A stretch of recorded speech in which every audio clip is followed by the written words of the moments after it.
सर्वप्रथम हमारे चैनल प्यार आशीर्वाद चैनल में आपका स्वागत है। 26 जनवरी 2022 की हार्दिक बधाई और शुभकामनाएं।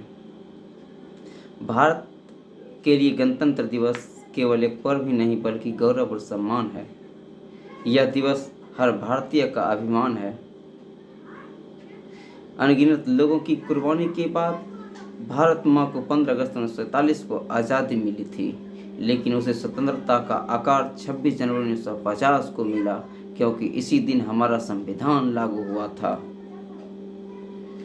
भारत का संविधान एक लिखित संविधान है। हमारे संविधान को बनने में 2 साल 11 महीने 18 दिन का समय लगा था। 395 अनुच्छेदों और 8 अनुसूचियों के साथ भारतीय संविधान दुनिया में सबसे बड़ा लिखित संविधान है। 26 जनवरी 1950 को डॉक्टर राजेंद्र प्रसाद ने गवर्नमेंट हाउस के दरबार हॉल में भारत के पहले राष्ट्रपति के रूप में शपथ ली थी। भारत के पहले गणतंत्र दिवस के मुख्य अतिथि इंडोनेशिया के राष्ट्रपति सुकर्नो थे। गणतंत्र का अर्थ है देश में रहने वाले लोगों की सर्वोच्च शक्ति और सही दिशा में देश के नेतृत्व के लिए राजनीतिक नेता के रूप में अपने प्रतिनिधि को चुनने के लिए केवल जनता के पास अधिकार है। इसलिए भारत एक गणतंत्र देश है, जहां आम जनता अपना नेता प्रधानमंत्री के रूप में चुनती है।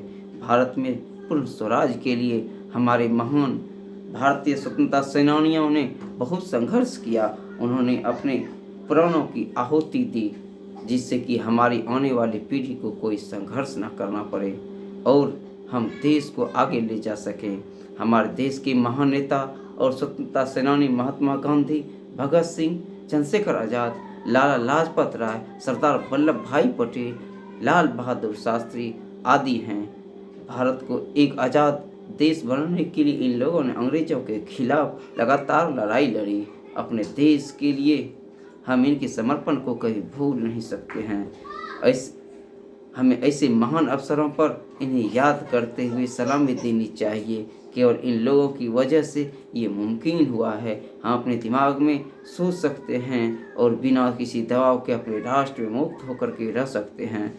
डॉक्टर अब्दुल कलाम ने कहा है कि अगर एक देश भ्रष्टाचार मुक्त होता है तो सुंदर मस्तिष्क का एक राष्ट्र बनता है। उसका मानना था कि 3 प्रधान सदस्य हैं जो अंतर पैदा कर सकते हैं। वे हैं माता, पिता और एक गुरु।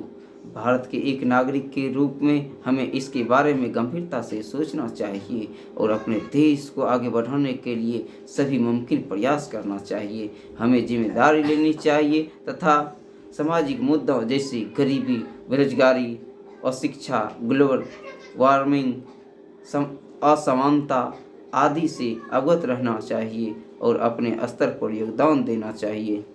गणतंत्र दिवस के मौके पर राजपथ पर तिरंगा फहराया जाता है, फिर राष्ट्रगान गाया जाता है और 21 तोपों की सलामी होती है। 1957 में सरकार ने बच्चों के लिए राष्ट्रीय बहादुरी पुरस्कार शुरू किया था। बहादुरी पुरस्कार 16 साल से कम उम्र के बच्चों को अलग अलग क्षेत्र में बहादुरी के लिए दिया जाता है।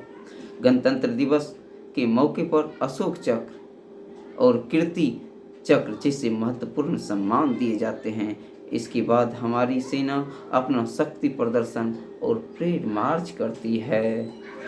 धन्यवाद मित्रों, हमें प्यार और आशीर्वाद दें। इसी तरह मैं अन्य वीडियो बनाता रहूँगा। धन्यवाद।